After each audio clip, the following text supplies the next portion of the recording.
नाज़रीन, दादूअ खां असांजे रिपोर्टर सिकंदर अली भुट्टो मुजिब आलमी रूहानी तहरीक अंजुमन सरफरोश इस्लाम जे ज़हर एहतमाम जश्न ईद मिलाद नबी सल्लल्लाहु अलैहि वसल्लम जे सिलसिले में एक अज़ीमुल शान रैली कढी वई।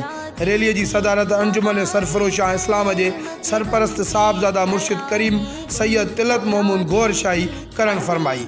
रैली में मुख्तलिफ मजहबी समाजी तंजीमुन के अगवानन और आशिकान रसूल सल्लल्लाहु अलैहि वसल्लम वडे तादाद में शिरकत कई। रैली में अंजुमन सरफरोश इस्लाम दादू के अगवानन कामरान मलक, निज़ामुद्दीन चन्ना, गुलाम रसूल सोलगी, अब्दुल कादिर चन्ना, अब्दुल करीम जमाली, बशीर चाडियो, सिकंदर कोसो और शौकत चन्ना खुसूसी शिरकत कई। जश्न ईद मिलाद नबी सल्लल्लाहु अलैहि वसल्लम की रैली में अगवानन खिताब कंदे चयो तो हुजूर पाक सल्लल्लाहु अलैहि वसल्लम की ताकत सां दुनिया में रूहानी इनकलाब आयो। हज़रत मोहम्मद सल्लल्लाहु अलैहि वसल्लम के सीरत मां अमन और भाईचारे जो सबक मिले थो।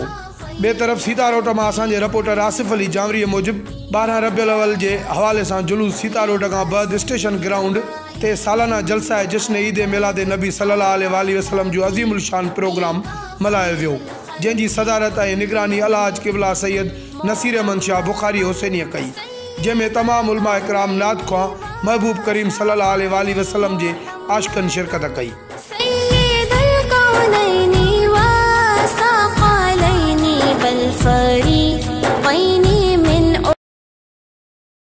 For more videos, audios and print material, visit our YouTube channel and click the bell icon. So visit now our channel Urdu Sindhi Network.